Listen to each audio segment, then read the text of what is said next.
किसी ने शराबबंदी कर दी, लेकिन दूसरे जाम की मुक्ति नहीं हुई है। हम फंस गए थे वहां जाम में, और जमुई के स्पेलिंग बदल गए हैं। जमुई और जमाई में कोई खास अंतर नहीं लग रहा है।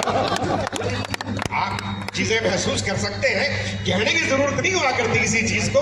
बहुत लोग अच्छी तरह से चीजों को महसूस करते हैं। सुमित जी कह रहे थे कि भाई सरदारों के अलावा, देखिए सरदार तो समय के हिसाब से चलते हैं।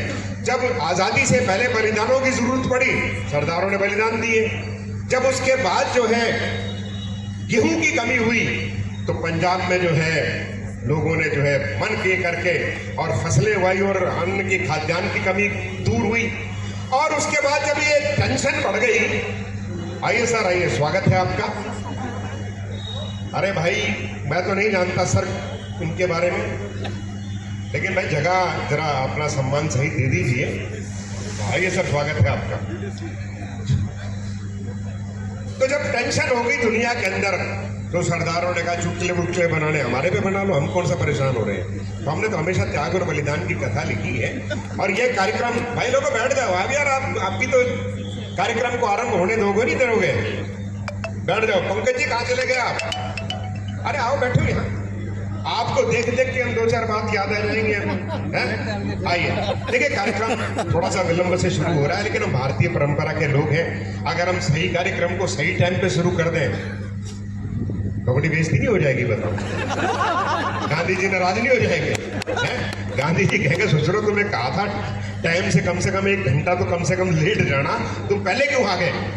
तो भाई हम परंपरा का पालन कर रहे हैं। यही कारण था कि जब अमेरिका के वर्ल्ड ट्रेड टावर सेंटर के अंदर दो ध्वस्त हुए विशाल टावर, तो भारत का एक भी नहीं मरा। तो भी टाइम पे हो गया मरे सारे के सारे पाकिस्तान, इधर अफगानिस्तान वगैरह के। सुमित जी बात कर रहे थे, सुमित जी मेरे को ऐसे ही जैसे आपने छेड़ा ना, भाभी जी आई के साथ आज। चलो अच्छी बात नहीं, तो उनको पता था कि किस किस को छेड़ते फिरते हैं। ये आपके चेहरे में मुस्कुराहट रहनी चाहिए, आनंद की जो है वर्षा होती रहनी चाहिए। मुझे ये हमारे ये प्रख्यात मिश्रा है, पीछे चोटी लगा रखी है, देख लेना जब काव्य पाठ करेंगे आपको दिखेगा इनकी चोटी लहराती हुई दिखेगी। तो प्रख्यात मिश्रा कहने लगे, बोले एक बात बताइए। मैंने कहा पूछो भाई। बोले पंडित समझदार होते कि सरदार होते हैं? तो आपका क्यों पंगा ले किसी से? सेफ जोन में अपनी गाड़ी चलाओ मनमोहन सिंह की तरफ, लेना एक ना देना दो, वो कुछ फाड़ जाए आगे, कुछ करते रहो, जैसा मैडम कहे वैसा वैसा करते चलो। अब ये फर्क ये है कि वो सरदार 10 साल तक चुप रहा और हम बोल रहे हैं भाई, ये अंतर जरूर है। तो पूछने लगे पंडित समझदार होते हैं कि सरदार होते हैं? मैंने कहा छोटा भाई है हमारा, ओज का वीर रस का इतना बढ़िया कवि, इतना शानदार कवि, इसको नाराज क्यों किया? मैंने कहा भाई पंडित समझदार होते हैं, उनकी चोटी होती है और आकाश मार्ग से जो ज्ञान गंगा आती है वो सीधी की सीधी बुद्धि में प्रविष्ट हो जाती है। तो बोला जी एंटीना तो आपके भी लगा हुआ है, पगड़ी उतार के देख लो, पूरी पूरी डिश रखी हुई है।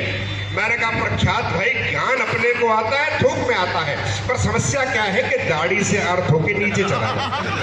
तालियां वालियां बजा दीजिए करें।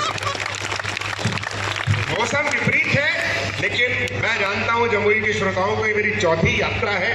2 बार इस यहाँ कार्यक्रम हुआ, एक बार जब ठंड में हुआ था तो किसी बैंक्वेट हॉल में हुआ था, और 2 बार 3 में से चिराग पासवान जी की उपस्थिति रही है। मैं आपसे और आप हमसे अच्छी तरह से परिचित रहे, संतोष आनंद जी भी इस मंच से काव्य पाठ करके गए हैं, और आप लोग पूरे जीवन के श्रोता हैं, मन लगा के सुनते हैं। लेकिन आज आपको अतिरिक्त मेहनत इसलिए करनी पड़ेगी कि गर्मी जो है वो आपको तंग करेगी, लेकिन आपने उसका मुकाबला करना है, जैसे हमने पंकज कुमार सिंह का मुकाबला किया। ये गर्मी से कम थोड़ी है भाई।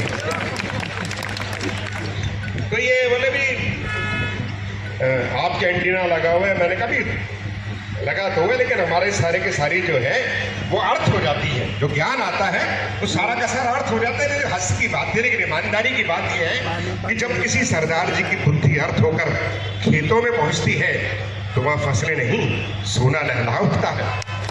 तालियां वालियां बजा लो कम से कम। और जब वो बुद्धि अर्थ होकर फैक्ट्री में पहुंचती है तो उत्पादन दुगुना तिगुना हो जाता है। और समस्त सदन का प्रेम और आशीर्वाद चाहूंगा, जब वो बुद्धि अर्थ होकर सीमाओं पर पहुंचती है तो देश की रक्षा के लिए बंदूकें उठ खड़ी होती है।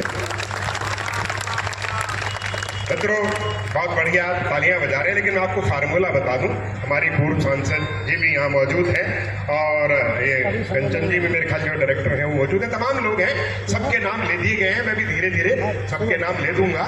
और स्थिति ये है कि महिलाओं के लिए फार्मूला अलग है, पुरुषों के लिए अलग है। महिलाओं के लिए फार्मूला ये है कि अपना बायां हाथ उठाएं और उसमें तस्वीर देखें अपने पति की, और फिर दाहिने हाथ को बस पास ले जाएं, वो ऑटोमेटिकली तड़ातड़ पड़ना शुरू हो जाएगा। कोई प्रयास करने की जरूरत नहीं, घर पे भी फार्मूला आप बता सकते हैं, कोई दिक्कत नहीं है। और फार्मूला क्या प्रैक्टिकल भी कर सकते हैं, इसमें कोई रोड़ा नहीं है। पुरुषों के लिए फार्मूला ये अपना दाहिना हाथ उठाएं, पत्नी की तस्वीर बिल्कुल न देखें, वरना जो 2 रोटियां मिल रही हैं वो भी बंद हो जाएंगी। हाँ, ये ज्ञान की बातें सही पहुंचती हैं, वो भी बंद हो जाएगी। लेकिन तस्वीर देखें। तस्वीर किसकी देखें? तस्वीर देखें उस पंडित जी की जिसने आपके फेरे करवाए। एक बार जोरदार तालियां बजा दीजिए। हमारे कवि मित्र आएंगे, आपको कहेंगे हाथ खड़े करके तालियां बजाइए, ऐसे बजाइए, वैसे बजाइए। ये हमारी आदतें हैं। अच्छी कविता पर अपने आप तालियां बजती हैं, लेकिन क्योंकि आदतें हैं तो वो निकलता रहता है मुंह में। ऐसे क्या हुआ कि एक कंडक्टर की शादी हुई, पहली रात को सुहाग रात वाले दिन अपनी पत्नी को धक्का मारते हुए बोला, परे हट, एक सवारी और बैठेगी।